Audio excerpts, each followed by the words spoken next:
Alright everybody, as you can see, I've got a wonderful box here that I'm super excited about, and so is my cat Apollo. But this is actually a box full of spiders from the spider shop here in the US. They are pretty rad. If you know about me, you know that I also host a podcast called Inverticast, and you know that I hosted Tyler Kirk on Inverticast, and so I got to ask him all about Spider Shop and all of the fun things that he does, so go check that out if you get a chance. But in the meantime, this is my unboxing of Spider Shop. I will also review a little bit about just my overall experience with them and how wonderful I had a time with them. I actually gave them, so I made this order and then I didn't give them the right address or something. I forget what it was, but I got in touch with them and they were super quick to fix the problem, and I got my spiders pretty quick, so it was awesome. I absolutely love them. I love their customer service. They were fantastic. As you can see, I'm opening my first spider here. You got to be very careful with them because they can bolt out like this one does, and you'll see that in just a sec. This is the Reputable Cimaroxygorum, also known as the Borneo Neon Blue, and that spider actually came out and ran and bolted and ended up on my kitchen floor, and I chased it for a while, so I had to cut out some of that just because it was a lot of empty camera space. So the next one that I opened up, I believe, is the Thrixopelma pruriens, also known as the Peruvian green velvet. Very cool tarantula. As you can see here, I'm just kind of making this little vial a nice little home for this tiny spider, which you will see in just a moment.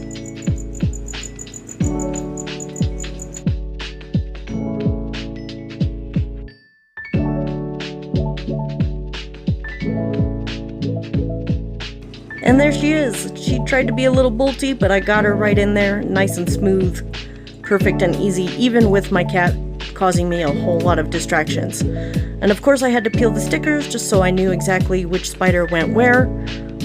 I do that, of course, to try and stay organized. Sometimes it's pretty difficult, so I do recommend doing that so that you can stay nice and organized. So the next spider that I brought out is the Dolichothele diamantinesis, also known as the Brazilian jewel dwarf.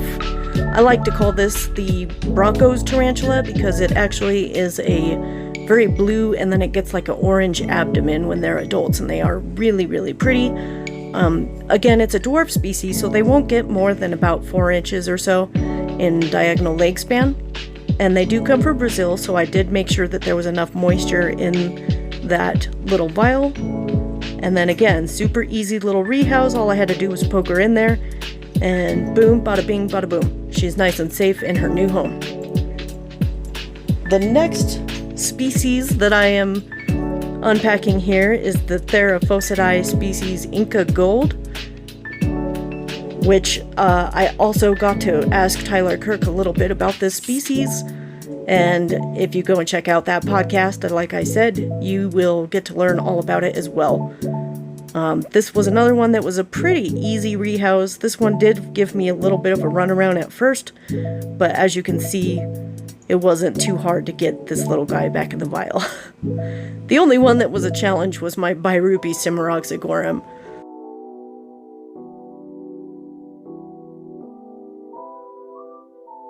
Alright, and then my fourth rehouse here, or basically a vial, is the Psalmopus victori, also known as the Mexican red and black tarantula, or the Darth Maul tarantula, because of that red and black, so of course it's Darth Maul, right? Somebody in the world is a Star Wars fan, just like I am. So, this is a really cool species that has been on my wish list for a long time. And I was super thrilled to have gotten one from Spider Shop, and it came super healthy and wonderful and is thriving. And I actually ended up rehousing this little guy into an even bigger vial just because the size of this one was just a little too big for this tiny vial that I have here. So I'm sure in the future I will show you that other vial when I rehouse that tarantula again. So here they are. As you can tell, they're pretty well established. My cat was definitely very, very curious. And then this one also kind of bolted a little bit. But as you can see, if you remain calm and just kind of, you know, give it a little space and time and respect that tarantula, it should be just fine.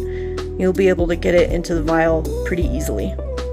I did a little cleanup here because I did make kind of a mess, but that's okay. So the next tarantula that I rehouse here is going to be the Cereocosmus elegans. And this is an awesome little dwarf species, so another dwarf species, and this one was definitely really, really tiny. My Dolocathele diamantinesis was pretty well established, so probably about the 3rd or 4th instar. This one is definitely like 2nd instar, maybe 3rd, but very tiny, tiny tarantula. But check it out. Watch how tiny this little guy is. So this is why you have to be kind of careful with these guys, because they are pretty small. Look at that. Itty bitty.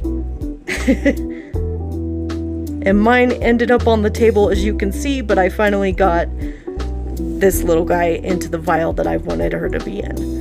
And the last one that I had to get into a good vial, and then later on I ended up rehousing this one to another larger vial just because she just seemed to be a little too big for this little one. And this would be the Birupi Cimaroxygorum. I can tell that they're super healthy when they give me quite the runaround, just like this one did.